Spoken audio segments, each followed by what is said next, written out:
There we go. Are we recording? It looks like it. Cool. All right. Welcome to lesson 1 of Optics Academy. So first topic, as requested, is varying fundamentals, and it's actually the one law that governs all of geometric optics, and it's called Fermat's principle. Has anyone heard of it? If not, you will today. Can you see the chat, Shiki? I just opened it up. There's so many. Okay, Zoom screen sharing, and I'm like dual monitor, and I'm just bad at this. Bear with me. All right. Cool. So first, some things that you guys might have seen before, like in high school optics, or just because you're a nerd. I don't know. So in a homogeneous medium, the path that light takes is a straight line, right? So here we have n sub m representing the refractive index of a medium. So homogeneous just means the refractive index is constant throughout. And from point A to point B, light takes a straight path. We've seen this before, pretty familiar. Oh yeah, and if you're feeling really posh, you can be like law of rectilinear propagation. But all right, law of reflection. This is probably something you've seen before as well. If you have a mirror in your room. So if you, this is a reflective surface, perfectly reflective. And again, on one side, it's a totally homogeneous medium, and you can see how like everything is a straight line. So from point A to point B, what happens is that the angle with respect to the normal form with the reflective surface is what we care about. So the incident angle with respect to the normal and the reflected angle with respect to normal are the same. This is not too hard to picture. I guess if you shine like a laser beam at like a mirror, you'll see it come in and go out, and like kind of like throwing a ball at the wall, right? All right, law of refraction. So this time we have two different media, but they're homogeneous on either side. So we have the incident medium's refractive index and the transmitted refractive index. And then from point A to point B, what happens is that at the surface it refracts, right? And this is also called, anyone know what this is also called?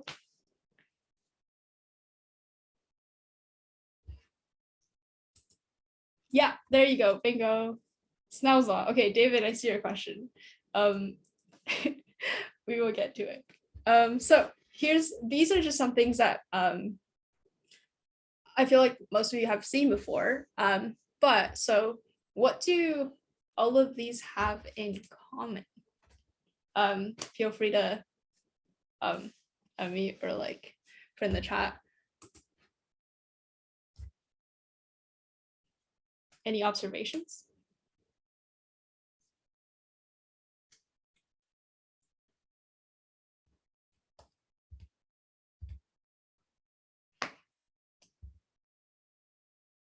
No wrong answers. Okay.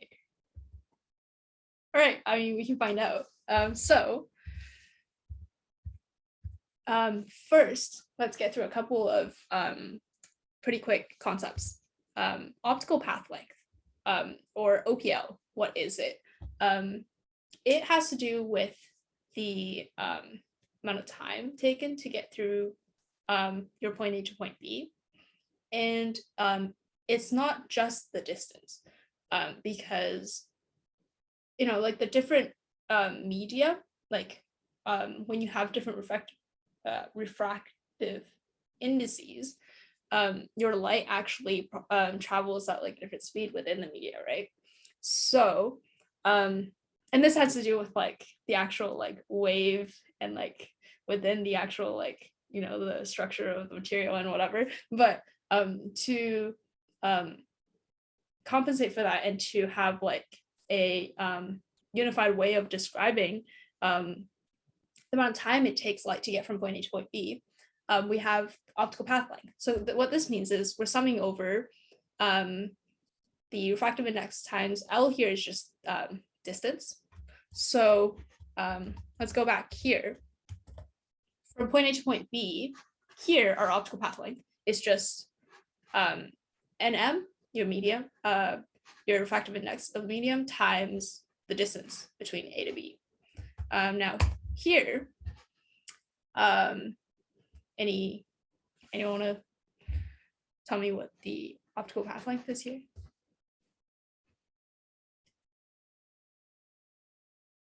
Any takers?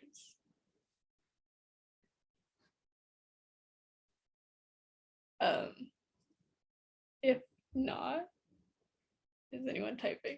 I don't know. Okay, if not, this is just A to B following this path, right? You can use your trig and find this out times your NM. Do you add NM twice? So first, yeah, you can do that. It's the same because you would do NM times this distance plus NM times that distance. That works. Or you could just do the distance together because it's just one medium. And then here, this is like a more interesting illustration of optical path length and why it's useful, because we have two different refractive indices with two different media. So here you would go A to, let's call this M, I don't know. So you would do length of AM times NI plus the length of MB times NT. Okay, there we go. So that's that. What does this have to do with, what we're trying to talk about here? Fermat's principle. So essentially, you might have heard this before. Light takes the path with the shortest time. I don't know, I feel like sci-fi uses this a lot. Or we can also say light takes a path with the shortest optical path length. Those are equivalent. And in equation form, what we get is this. So this is just the, oh my God, what just happened? This is the small delta, right? And we use small delta to represent like usually like a perturbation in a particular variable. So it's like if you like shift it a little bit. And essentially, you'll see an illustration of what this means very soon. But this is like the first order change in the optical path length is 0.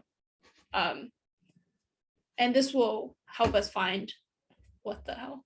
Sorry, guys. This will help us find the path of the shortest time, or optical path length. This actually comes from the principle of least action, also known as Hamilton's principle. If any of you go into physics, you'll learn about this, or if you're just a nerd. Okay, so how do we get the things that we talked about before from Fermat's principle? Because we said that Fermat's principle governs basically all of geometric optics, right? So, well, I mean, for the first one, the path that light travels in a homogeneous medium is pretty straightforward, huh? So from A to B, you can see like there's a whole bunch of paths it can take. Like it can go like this, it can go like this, it can wiggle a whole bunch, it could do anything. There's an infinite number of paths it could take. But because what we know, light has a finite propagation speed, the shortest path, since the entire medium is homogeneous, would just be a straight line. Like that's pretty intuitive, right? All right, next. The second one was law of reflection. So you can see we have this. This is the mathematical representation of the of Fermat's principle. So how do we get this in this case? I'm going to get into like a little bit of math. Actually, have people seen partial derivatives before? Nice. I guess 2G vibes. Have you guys done it? I'm not sure. If not, I'll just quickly go over it. It's not a big deal. Okay. Oh, nice. Okay, cool. All right, so here we'll define a couple of things. So we said first order change of optical path length is 0. In this case, we will take it with respect to an x, and this x we'll just define as the distance in the direction of your reflective plane. So basically, like your point A to your M, let's call the point where it reflects M, like projected onto the here, and then d minus x is the rest of the way that it goes projected onto this. All right, so what next? Oh wait, okay, so basically what partial derivatives mean is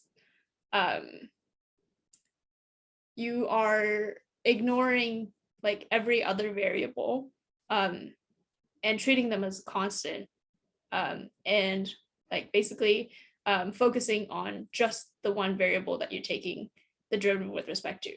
So it's like if you had, let's say z equals x plus y, and you want to do del z del x, your y just falls away as a constant, and you just get 1, if that makes sense. Okay, anyway, back to this. So I guess we can just go ahead and do this. As you remember from before, the optical path length is distance from here to here plus here to here times our refractive index, right?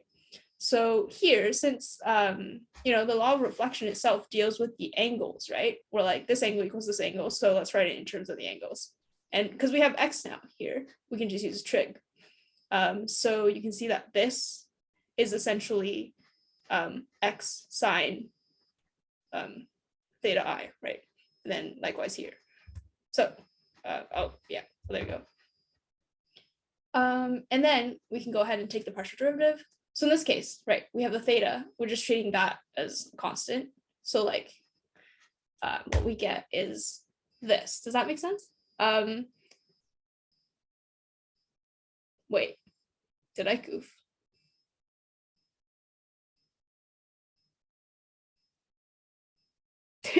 Okay, I think I goofed, guys. 1 sec. Yeah, your x would fall away. Whoops. Okay, sorry about that. So what you would get, I feel even more like a physics prof right now. I'm putting up wrong slides. This is so funny. Okay.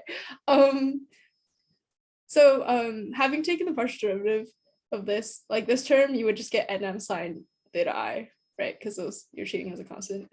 And then here, you would expand this, right? And then your d term is, because d is just a constant, that is this the distance from A to B projected onto here. So that term falls away, and your, oh, you know what, I can annotate, I think. Annotate, draw. All right. So instead of this, we actually have nm sine theta I minus n sine theta r. Oh, it's actually just like without the x's. Yep, my bad. Equals 0. Let me know if that makes sense. Yep, all right. Hold on. Do I have to stop annotating to be able to there we go. There we go. Okay. Oh, let me clear my annotations.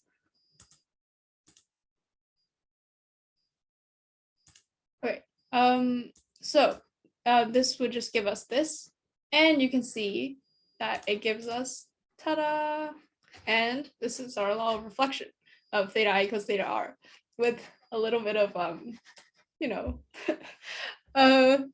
little bit of shaky math, but I mean, if you ignore that, we got here. Let me know if anything doesn't make sense. Questions, anything? But yeah, that's our law of reflection. Essentially, just from the fact that light travels the path of the least time or optical path length. All right, so I hope I got my math right this time. All right, for law of refraction here, you might be able to already guess how this goes. We have the same thing that we're using, but this time, where do we want to define our x and d minus x? You can think of it like, since theta I is with respect to this normal, theta t is with respect to this normal, and a and b are here, again, we can just project them onto the plane that does the refraction. So something like this. Oh, there we go. Something like this. So again, we formulate our optical path length, this time just with two different media, and this is what we get, right? So it's just some trig to get us this distance, trig to get us this distance, and then now we take, oh my gosh. So we just get rid of these and then it'll be fine. So again, partial derivative just means everything is a constant. So this term just becomes that. The d term falls away, and it's the exact same thing. And next, we do the same thing, but this time we have two different refractive indices, right? So what we end up is this equation equals 0. Well, because x could be anything, that's why it's this term that equals 0. And ta-da, this is Snell's law. So yeah. Wait. Okay. Okay. Oh. There we go. Okay. So yeah, there we go. Oh, shoot. Sorry if it was like background noise. I'm sorry. And a more realistic example of Fermat's principle, but still a pretty simple case, we can look at the thin lens, because we have light propagating from one side of the lens to the other side of the lens, right? We need an erratum slide. How do you pronounce this? I've only seen the plural form errata post presentation. That's true. Oh my god, if I ever write a book, I don't know, watch it be a novel and watch me have to release an errata. Anyway, okay, so this we have light coming from left to right? So let's say that our object is on axis, which means our image will be on axis. Let's say this is the object plane and this is the image plane. Okay, just for simplicity. So so light will be transmitted from the object or in all directions, right? And the lens will capture the ones that go through here. So for the one that goes right along the optical axis, why does it do this? Okay, we can, what? Sorry, I don't know why. Okay, we can, we know from either the light path homogeneous medium, or we can think of it as Fermat's directly, that it goes in a straight line, because actually let's look at Fermat. So for our optical path length, right, we would have this distance times nm plus this distance times nl plus this distance times nm. So that is true of any path that we take through the lens, right? It would be the length that we travel times the external medium, the length that we travel in here times the refractive index of the lens, and then this distance that we travel times the refractive index of the external medium again. But we know that, well, like light travels in a straight line here, it'll do, it won't refract because it's incident at 90 degrees, right? And here we can just use law of refraction and all of that jazz, and we can derive this. So how does this work with Fermat's?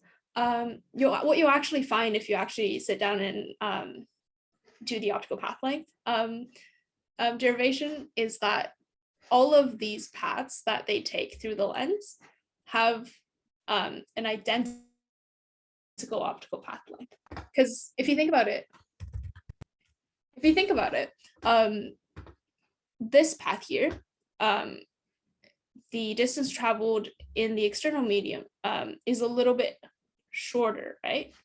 But it's a little longer here. And typically, I mean, always our lens refractive index is going to be higher than, like, let's say it's in air.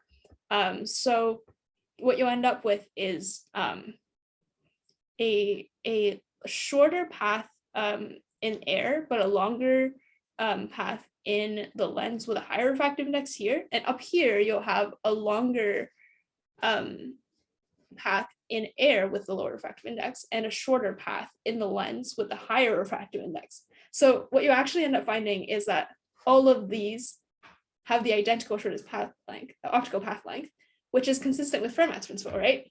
Basically, that light takes the path with the shortest time or shortest optical path length. And that is it. I do not have my errata slide, but questions?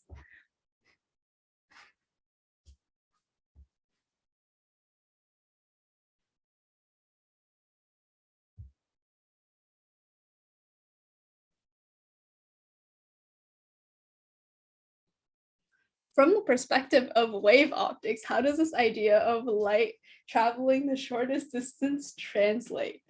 If your light is propagating as a wave, doesn't it take multiple paths simultaneously? It doesn't take multiple paths simultaneously, right? Like a wave will, it'll oscillate on its path, but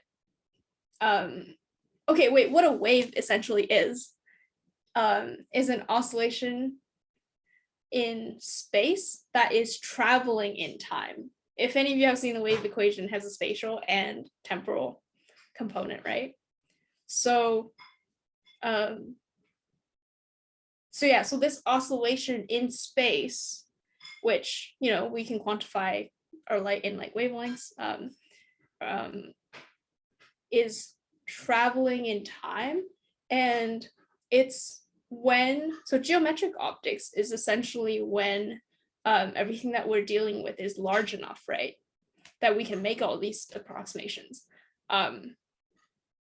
Like stuff that we can see with the bare eye, so like lenses, whatever, and the cameras are typically geometric optics.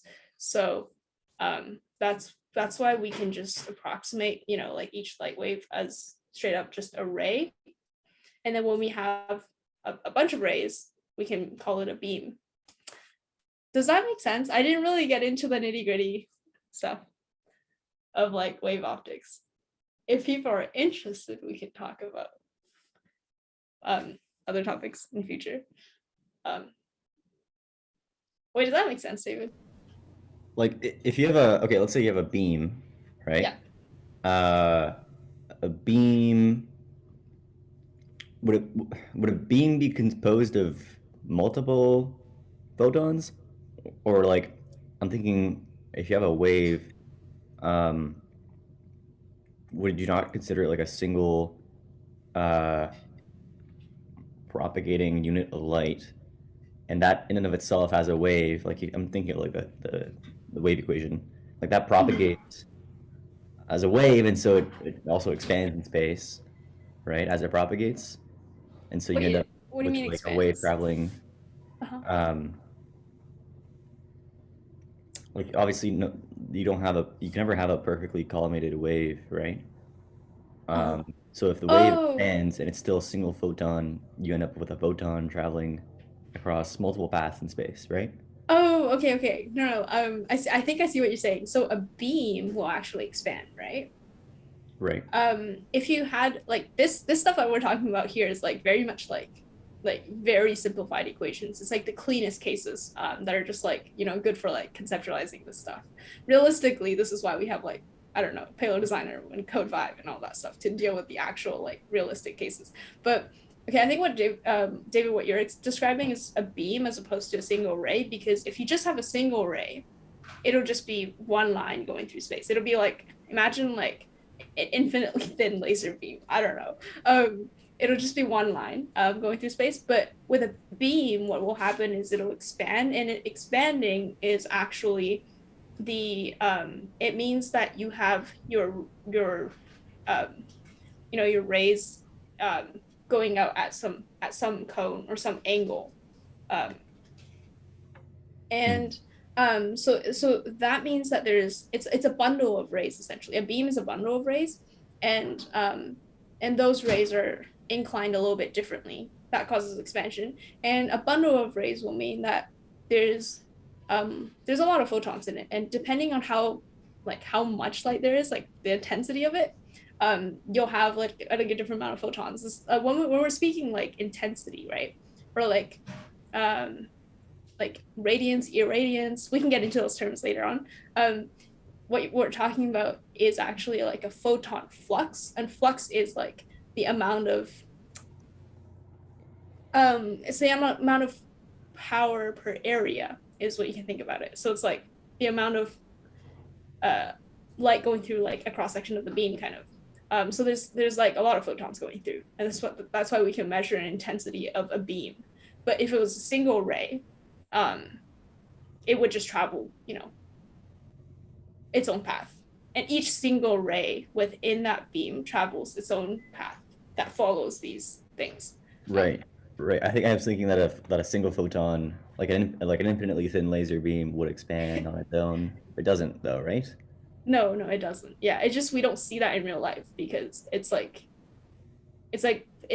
too simplified and too clean to be like actually observed. It's just theoretical case. If you had an instrument that could generate like a single photon at a time, yeah, that photon would obey all the laws of geometrical optics. It would not, probably. Okay, wait. No, okay. It would depend on the scale at which you care about, I think. So geometric optics is valid on like a big scale, because then we don't care about like okay, so actually your reference point is the wavelength of the light. Okay, we're getting to like so many questions. You guys are welcome to ask whatever too. But it's the wavelength of light is your reference point for your scale, so it's like what's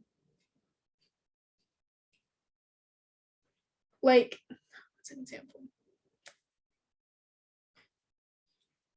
Okay, let's say when we shine a flashlight at a wall and you make like little, like you make a bird or something, you see a shadow, right?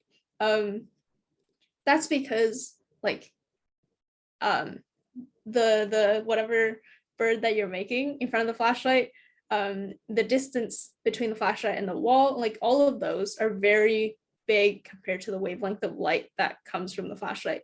An opposite example would be if you've heard of the double slit experiment, where essentially you have these like tiny slits and you're sending particles, they can be photons, through, and you'll see this like pattern, so essentially there will be light, let's say, on parts that are outside of where you would normally expect a shadow if this were a very large scale.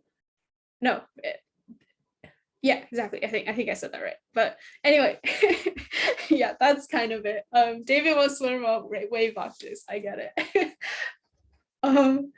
Should we? Okay, I can stop recording actually, maybe.